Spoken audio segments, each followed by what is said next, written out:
ओम नमः शिवाय। नमस्कार दर्शकों,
कोई अंधा, गूंगा, दिव्यांग या कोई बीमार व्यक्ति है, तो आप अगर इन लोगों को दान करते हैं या जिसकी आर्थिक स्थिति निम्न से भी नीचा है, अगर आप इन लोगों को दान करते हैं तो आपको प्रथम प्रकार के फायदे होंगे। जैसे कि क्या होगा कि इन लोगों को दान करने से आपका राहु, केतु, शनि और श्राप दोष समाप्त होगा।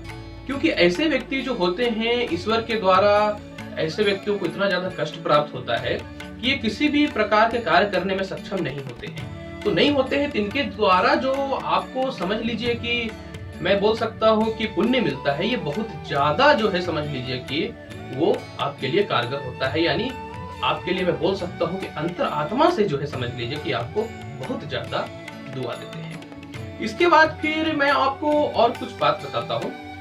दान सिर्फ ऐसा नहीं है कि आप गरीबों को ही दान करें।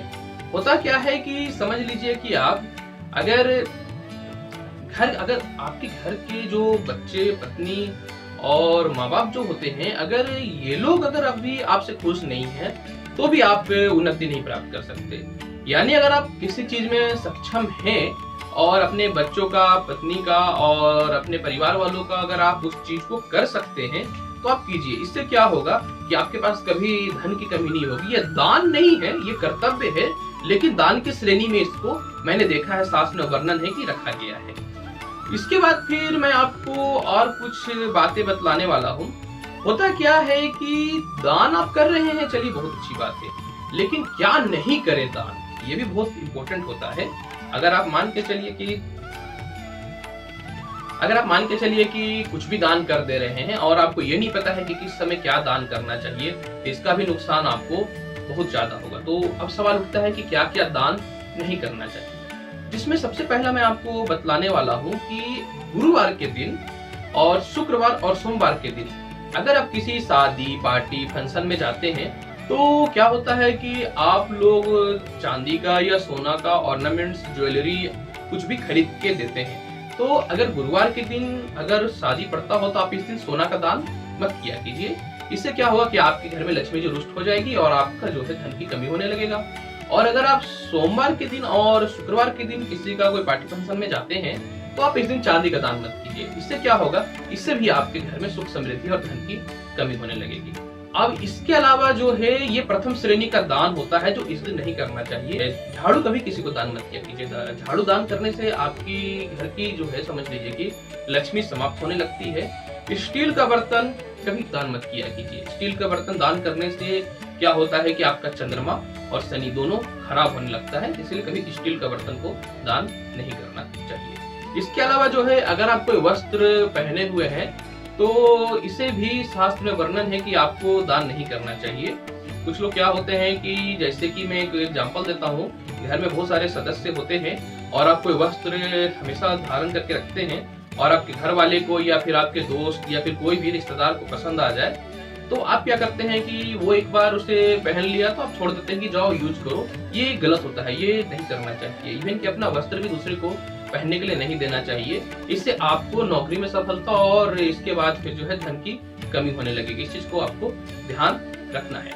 इसके बाद फिर आपको क्या करना है कि मैं आपको बतलाता हूँ कि इसके बाद आप क्या कर सकते हैं कि क्या होता है कि बहुत लोग के घर में खाना बनता है और खाना बनने के बाद फिर क्या होता है कि बहुत लोग क्या करते हैं, खाना जो बच जाता है जिसको हम लोग बासी बोल सकते हैं, तो ये क्या करते हैं कि लोगों को दे देते हैं कि लो तुम इसे खा लो। और इसे करने से क्या होता है कि अन्नपूर्णा माँ जो है वो निराश हो जाती है और आपके घर में जो है मानसिक तनाव और झगड़े का माहौल बन जाता है। और इसे नहीं करना चाहिए, क्योंकि अगर आपको किसी को भोजन कराना है तो आप क्या करें कि बना हुआ भोजन ताजा ताजा किसी को कराएं तो बेहतर रहेगा। नहीं तो आपके घर में जो है समझिए कि दरिद्रता आ जाएगी। शनि मंदिर में शनिवार के दिन के अलावा आप कभी किसी को तेल दान मत किया कीजिए। और इसीलिए तेल दान करने से क्या होता है कि आपके घर में जो है पति पत्नी में भी आपसी मतभेद जो है समझ लीजिए कि होना चालू हो जाएगा। इसके अलावा आप क्या कर सकते हैं, कभी किसी के घर में अगर आपका कोई मूर्ति में पूजा हो रहा है तो आप कभी भी किसी मूर्ति को उतार करके, अगर आपके पास कोई दो मूर्ति है तो कभी किसी को उतार करके वो मूर्ति मत दिया कीजिए। अगर आप उसे पूजा नहीं कर पा रहे हैं तो आप क्या करिए, जाकर के उसे विसर्जित कर दीजिए नदी या तालाब में। ये बेहतर ऑप्शन है, लेकिन आप किसी को दिया मत कीजिए। इसको देने से क्या होता है कि आपके घर में दैविक शक्तियों का प्रवेश धीरे धीरे कम होने लगता है। अब मैं आप लोगों को कुछ बातें और बताने जा रहा हूं जिसका आपको पालन करना चाहिए। जैसे कि आप क्या कर सकते हैं कि क्या होता है कि अगर आपको किसी को कुछ दान करना है तो आप खुद से अगर जाकर के दान करेंगे ना तो आपको बहुत ज्यादा समझिए कि फल प्राप्त होता है। और अगर आप किसी को घर में बुला करके अगर आप दान करते हैं तो क्या होता है कि इसका फल बहुत ज्यादा प्राप्त नहीं होता है। तो इससे क्या होता है कि समझ लीजिए कि ये मध्यम फल में आता है और आप खुद से अगर कुछ दान करते हैं तो ये श्रेष्ठ दान के रूप में फल में प्राप्त होता है। अब देखिए कुछ चीजें ऐसी होती है ना जिसे आपको क्या करना है कि हाथ पे रख करके, जैसे आप किसी चीज में रख लिए और दोनों हाथ से ऐसे उठा करके अगर दान करते हैं तो इसका सबसे सर्वश्रेष्ठ फल प्राप्त होता है। जिसमें मैं कुछ चीजों के बारे में आपको जानकारी दे देता हूँ, जैसे कि तिल, काला तिल या कोई भी तिल, कुश, और किसी को अगर आप जल पिला रहे हैं तो जल, चावल, ये दोनों चीजों को जो है ना आपको दोनों हाथ से दान करना चाहिए। जिससे क्या होता है कि आपको इसका फल श्रेष्ठ प्राप्त होता है। अब देखिए इन सभी उपायों को अगर आप करते हैं तो निश्चित तौर पे जो है आपको जीवन में सफलता की प्राप्ति होगी और इसके बाद फिर जो है समझ लीजिए कि कभी भी जीवन में धन की कमी नहीं होगी और आप हमेशा जो है खुशी जीवन जिएंगे। आज मैंने आपको दान के बारे में बहुत अच्छी जानकारी दिया हूँ। आप इसको फॉलो करें, इसका पालन करें और देखें कि आपके जीवन में निश्चित तौर पे परिवर्तन प्राप्त होना चालू हो जाएगा। मैं बहुत जल्द आपके लिए प्रयास करूंगा कि और अच्छी जानकारी लाऊं ताकि आपके जीवन में जो है उन्नति होता रहे। आप मुझसे डायरेक्ट भी संपर्क कर सकते हैं। अगर आपको जीवन में किसी प्रकार की कोई समस्या है और आप चाहते हैं कुंडली विश्लेषण करवाना या फिर आपके घर में किसी प्रकार की कोई वास्तु दोष है तो आप मुझसे संपर्क कर सकते हैं। आप मुझसे अपॉइंटमेंट भी ले सकते हैं, आप मुझसे फोन पे भी बात कर सकते हैं। मैं आपको अपना मोबाइल नंबर बताता हूँ 9430331256 और 9308048285 पे। आप मुझे फेसबुक पेज पे भी लाइक और फॉलो कर सकते हैं। एस्ट्रोलॉजर रवि श्री गुप्ता के नाम से पेज है, आप इसे लाइक करें और आपको बहुत सारी जानकारी हमेशा प्राप्त होती रहेगी। और सबसे महत्वपूर्ण चैनल जो है हमारा यूट्यूब चैनल दी रवि गुप्ता शो, आप इसे देखें और लाइक भी करें और सब्सक्राइब भी करें ताकि हमेशा आपको अच्छी सी जानकारी प्राप्त होती रहे। फिलहाल मैं आप लोगों से आज इजाजत लेता हूं दर्शकों, मैं बहुत जल्द फिर आपके पास आऊंगा। फिलहाल मैं आप लोगों से इजाजत लेता हूं। नमस्कार, खुश रहिए, व्यस्त रहिए, मस्त रहिए। जीवन में हमेशा समस्याएं आती हैं, पर ऐसा कोई भी समस्या नहीं है जो हमेशा के लिए हो। जब सुख बहुत दिनों के लिए नहीं होता है तो दुख भी बहुत दिनों के लिए नहीं होता है। स्थिति कितनी भी खराब हो जाए, आप अपने आत्मविश्वास को मजबूत रखिए। कोई समस्या हो तो मैं तो हूँ आप ही के लिए, और मैं चाहूंगा कि आपकी समस्या को जल्द से जल्द समाप्त करूं और आप हमेशा हैप्पी रहें। मैं इजाजत लेता हूं दर्शकों।